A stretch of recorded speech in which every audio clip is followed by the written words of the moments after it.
राधे राधे, जय श्री कृष्णा। मैं सीमा सिंह बड़ों को चरण स्पर्श, छोटों को प्यार और बराबर वालों को तहे दिल से नमस्कार करती हूँ।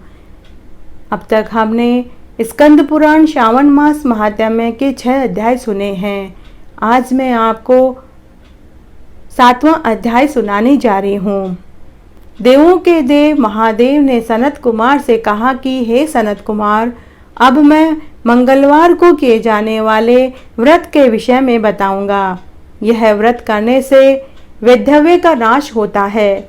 विवाह के बाद प्रत्येक सप्ताह 5 वर्ष तक यह व्रत अवश्य करना चाहिए। यह मंगला गौरी व्रत कहलाता है। यह सब पापों का निवारण करने वाला है। विवाह के पश्चात सावन मास के पहले मंगलवार से यह व्रत शुरू करना चाहिए। फूलों का मंडप बनाकर केलों के स्तंभ और अनेक प्रकार के फूलों और रेशमी वस्त्रों से सुसज्जित करके स्वर्ण तथा सामर्थ्य अनुसार अन्य धातु की मूर्ति एवं वेदी पर स्थापित करें।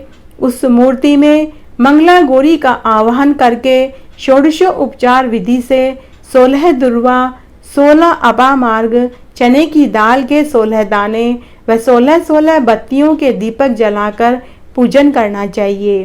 तत्पश्चात श्रद्धा भक्ति पूर्वक नैवेद्य अर्पित करें। वेदी के सामने चांदी की सिल व लोटा बनाकर स्थापित करें।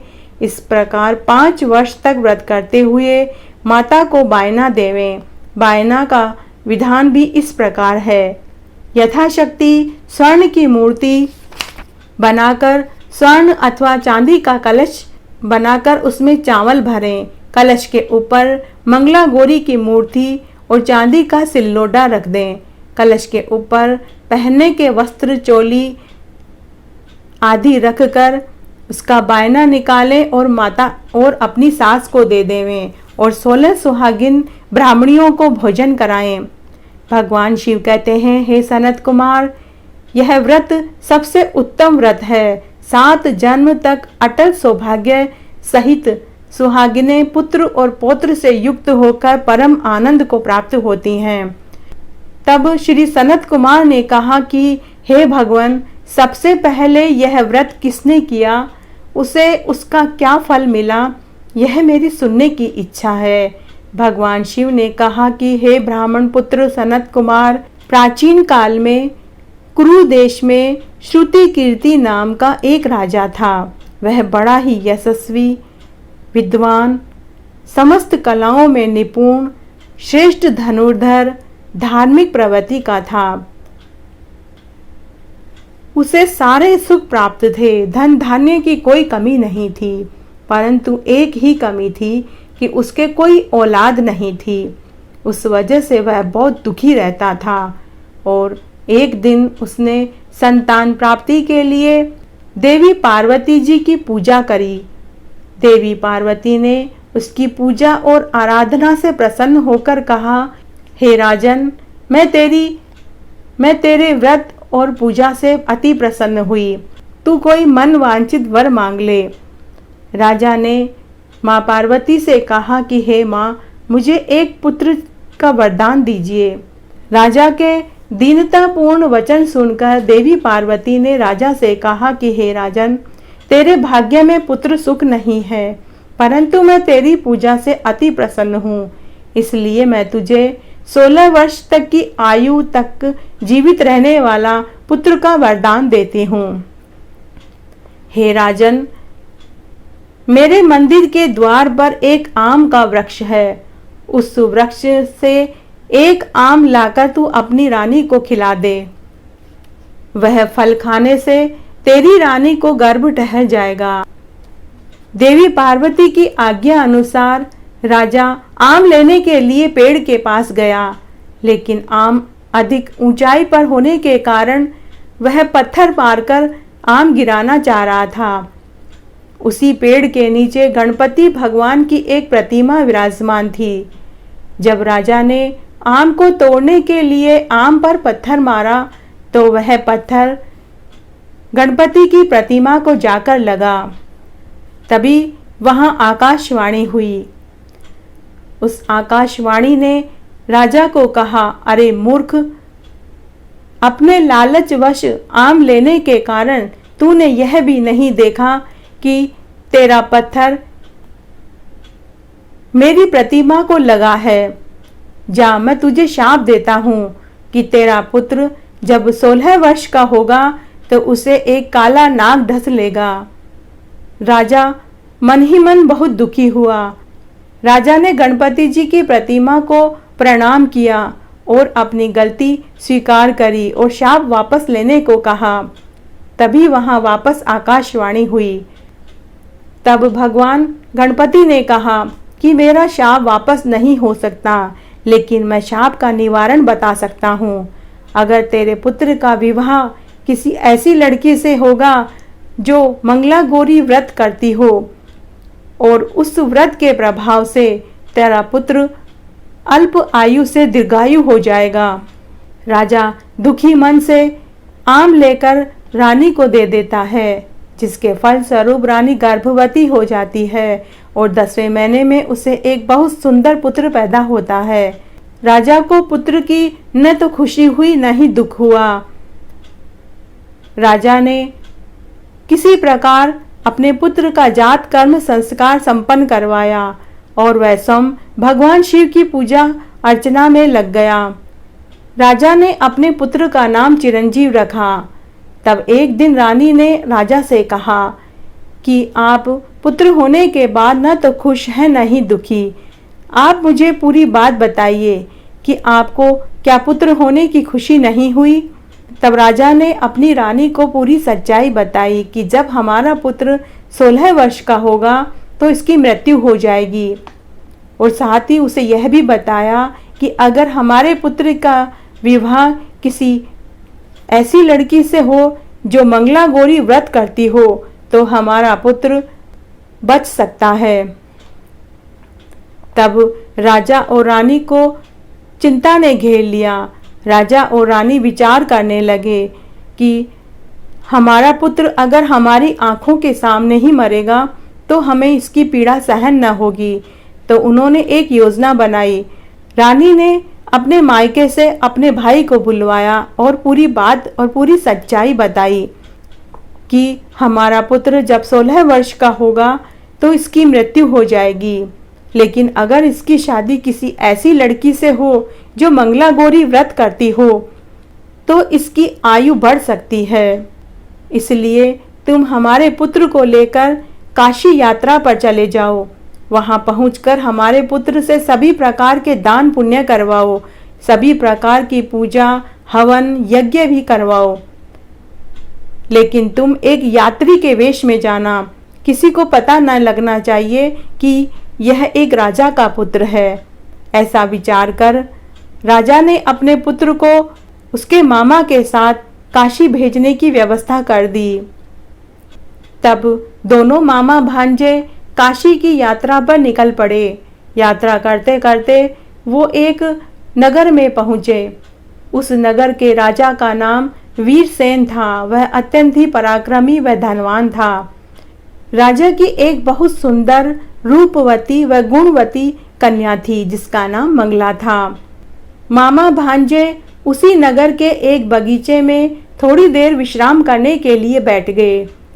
उसी बगीचे में वह राजकन्या मंगला गौरी व्रत की पूजा करने अपनी सखियों के साथ आई। सभी सखियां पूजा करके जा चुकी थी। कुछ दूरी पर बैठे हुए मामा भांजे उनको पूजा करते हुए देख रहे थे और उनकी बातें भी सुन रहे थे।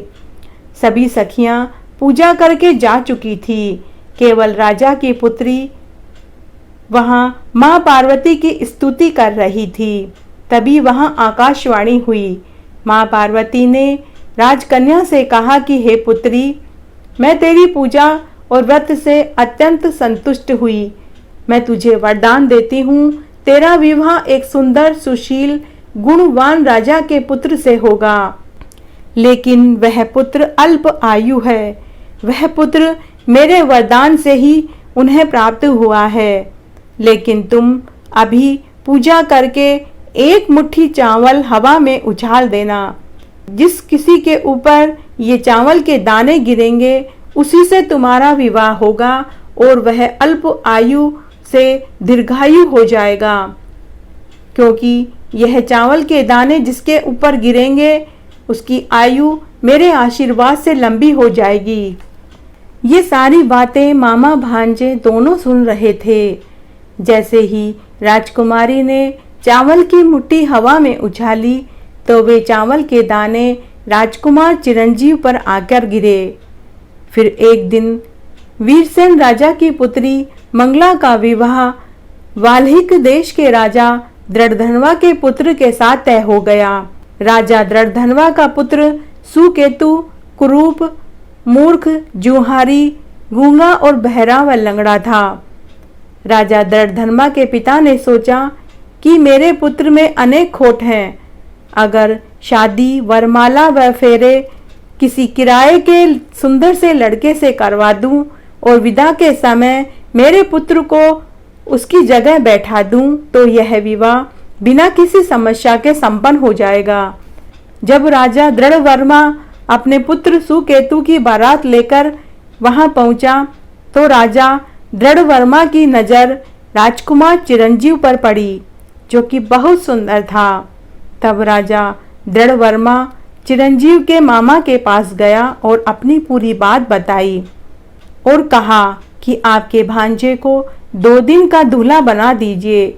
इसके बदले में मैं आपको ढेर सारी सोने की अशर्फियां और धन दौलत दूंगा। मामा ने राजकन्या के साथ मां पार्वती का संवाद बगीचे में पहले ही सुन चुका था। अब उसे पूरा विश्वास हो गया कि उसके भांजे की अल्प आयु का दोष जरूर समाप्त हो जाएगा। उसने प्रसन्नता पूर्वक सभी बातें स्वीकार कर ली और फिर चिरंजीव ने वर के सभी वस्त्र और आभूषण पहन लिए और उसका विवाह राजकुमारी मंगला से हो गया। सप्तवदी व विवाह कार्यक्रम होने के बाद चिरंजीव व राजकुमारी महल में सोने चले गए। उस दिन चिरंजीव का 16वां वर्ष समाप्त हो गया था। आधी रात्रि को चिरंजीव को डसने के लिए काला नाग आया। संयोगवश राजकन्या उस समय जाग रही थी। तभी राजकन्या ने देखा कि एक काला नाग उसके पति को डसने के लिए उसकी ओर जा रहा है, तो उसने हिम्मत नहीं हारी, धैर्य से काम लिया। उसने षोडशोपचार से सर्प का पूजन किया और मीठा दूध पिलाया और 3 वचनों से सर्प की स्तुति करी और कहा कि हे मां पार्वती, अगर मैंने मंगला गौरी व्रत पूरी श्रद्धा से किया है तो मेरे पति को दीर्घायु का वरदान दीजिए। मैं यह व्रत आगे भी करती रहूंगी और पूरी विधि विधान से व्रत का उद्यापन भी करूंगी। तभी वहां मां पार्वती साक्षात प्रकट हुई और मां पार्वती ने मंगला को अखंड सौभाग्यवती का वरदान दिया। उसी समय वह सर्प एक कमंडल में घुस गया। राजकन्या ने कमंडल का मुख लाल कपड़े से बांध दिया और माता पार्वती को साष्टांग प्रणाम किया। तभी मां पार्वती अंतर्ध्यान हो गई। थोड़ी ही देर में राजकुमार चिरंजीव अंगड़ाई लेते हुए, आंखें मलते हुए खड़े हुए और बोले कि आज तो मुझे बहुत ही अच्छी नींद आई। और वह राजकन्या से बोले कि मुझे बहुत भूख लगी है। तब राजकन्या ने दासी के साथ भोजन मंगवाया। राजकुमारी मंगला और राजकुमार चिरंजीव ने 36 तरह के व्यंजन खाए और पान खाए और चौपड़ पासा खेलने लगे। उसके थोड़ी देर बाद वो सो गए। सोने के थोड़ी देर बाद राजकन्या को याद आया कि कमंडल में सांप है, उसे जंगल में छुड़वाना चाहिए। जैसे ही राजकुमारी ने कमंडल को कपड़े के छिद्र से देखा तो वह सांप एक बेशकीमती हार में बदल चुका था। राजकन्या ने उस हार को गले में पहन लिया और वह सो गई। सुबह जब राजकन्या सोकर उठी तो बिस्तर पर चिरंजीव नहीं था, पर चिरंजीव की अंगूठी वहीं पड़ी थी। राजकन्या ने उस अंगूठी को अपनी उंगली में पहन लिया। राजा दृढ़वर्मा चिरंजीव की जगह अपने पुत्र सुकेतु को लेकर आ गए और चिरंजीव व उसका मामा वापस आगे की यात्रा के लिए चल पड़े।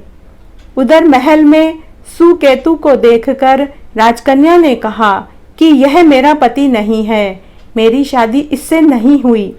तब वर पक्ष वाले बोले, राजकुमारी जी, आप यह क्या बोल रही हैं? रात्रि में आपकी शादी इसी से हुई थी। तब राजकन्या बोली कि यदि यह सच है तो आपके पुत्र को बताना होगा कि रात्रि में हमने क्या क्या बातें करी और खाने में क्या क्या खाया। लेकिन सुकेतु के पास इसका कोई जवाब नहीं था। उसने सभी प्रश्नों के उत्तर गलत दिए। राजा रानी ने बारात वापस लौटा दी। अब राजकुमारी महल के ऊपरी हिस्से के एक बरामदे में बैठी रहती और अपने पति के लौटने का इंतजार करने लगी। जब चिरंजीव अपने मामा के साथ काशी में पहुंचा तो उन्होंने वहां खूब दान पुण्य किया, यज्ञ हवन किए। मामा ने अपने भांजे से सभी प्रकार के दान पुण्य करवाए। वे 1 वर्ष तक रोज सुबह ब्रह्म मुहूर्त में उठते, गंगा स्नान करते और योग्य पंडितों को भोजन करवाते, गरीबों को दान करते, कंबल वस्त्र वितरित करते। जब पूरा 1 साल निकल गया तब मामा को पूरा विश्वास हो गया कि उसके भांजे की अल्पायु का दोष समाप्त हो चुका है। तब दोनों मामा भांजे घर की ओर चल पड़े। तब रास्ते में मामा और भांजे ने विचार किया कि जिस राजकुमारी से चिरंजीव का विवाह हुआ था उसका पता करना चाहिए। तब मामा भांजे को लेकर वहां पहुंचे। तब मामा ने भांजे से कहा कि भांजे, एक बार तेरे ससुराल के हालचाल पता करना चाहिए, लेकिन हम दोनों वेश बदल कर चलेंगे। तब दोनों मामा भांजे एक पंडित का वेश बनाकर उसी राजा के राजमहल में पहुंचे। ऊपर बरामदे में राजकन्या बैठी देख रही थी। जैसे ही उसने मामा भांजे को आते देखा तो वह खुद के पति को पहचान गई। उसने अपने माता पिता से कहा कि यह वही पुरुष है जिसके साथ मेरा विवाह हुआ था। तब राजा ने अपने बंधु बांधुओं के साथ राजकन्या मंगला का चिरंजीव के साथ विवाह की बाकी बची हुई रस्में पूरी कराई और राजा ने खूब दान दहेज, घोड़े, गाड़ी, ऊंट, लाव, लश्कर और दास दासियों के साथ अपनी पुत्री को विदा कर दिया। जब वे अपने नगर के निकट पहुंचे तो एक नौकर को भेजकर राजा श्रुति कीर्ति को संदेश भिजवाया कि आपका पुत्र अपनी पत्नी के साथ पूरे लाव लश्कर से आ रहा है। राजा और रानी को विश्वास नहीं हो रहा था। उन्होंने महल के ऊपर चढ़कर देखा तो दूर धूल उड़ती दिखाई दे रही थी। जब वह लाव लश्कर थोड़ा नजदीक आया तो उन्हें घोड़े, गाड़ी, ऊंट और रथ दिखाई दिया। जब वह जुलूस थोड़ा और पास आया तो उन्हें खुद का पुत्र राजसी वेशभूषा में एक सुंदर परी जैसी लड़की के साथ रथ में आता दिखाई दिया। राजा और रानी ने उनका खूब स्वागत किया। तब उसके पुत्र चिरंजीव और राजकुमारी मंगला ने राजा रानी के पैर छुए। दोनों ने उन्हें गले से लगा लिया और अखंड सौभाग्यवती का आशीर्वाद दिया। मंगलाचार गाए गए, पूरे नगर को जिमाया गया। चिरंजीव के मामा ने अपने जीजा व दीदी को पूरी बात बताई और मंगला गौरी व्रत का प्रताप सुनाया कि राजकन्या मंगला गौरी व्रत करती है। उसी के प्रताप से चिरंजीव को दीर्घायु का वरदान मां पार्वती ने दिया है। तब राजा और रानी ने अपने बेटा बहू के साथ मां मंगला गौरी का व्रत किया और उद्यापन किया। साथ ही राजा ने पूरी नगरी में ये ढिंडोरा पिटवा दिया कि सभी सुहागिनों को अखंड सुहाग के लिए मां मंगला गौरी व्रत करना चाहिए और उद्यापन करना चाहिए। और राजा ने मां मंगला गौरी का एक विशाल मंदिर भी बनवाया। जय हो मां मंगला गौरी की। भगवान शिव ने कहा कि हे सनत कुमार, मैंने मंगला गौरी के व्रत का महात्म्य सुनाया है। जो कोई इस कथा को श्रद्धा और भक्ति पूर्वक सुनेगा और भजन कीर्तन करेगा उसकी सभी मनोकामनाएं पूरी होगी। सूत जी कहते हैं, हे शौनकादि ऋषियों, भगवान शंकर ने यह व्रत श्री सनत कुमार जी को कहा और सनत कुमार भी इस व्रत के विषय में सुनकर परम आनंदित हुए। इस प्रकार आज मैंने आपको स्कंद पुराण श्रावण मास के महात्म्य का 7वां अध्याय और साथ ही मंगलवार व्रत कथा सुनाई, अर्थात माँ मंगला गौरी व्रत कथा सुनाई। आशा करती हूँ आपको यह कथा जरूर पसंद आएगी। आगे की कथा के लिए आप मेरे साथ बने रहें। धन्यवाद।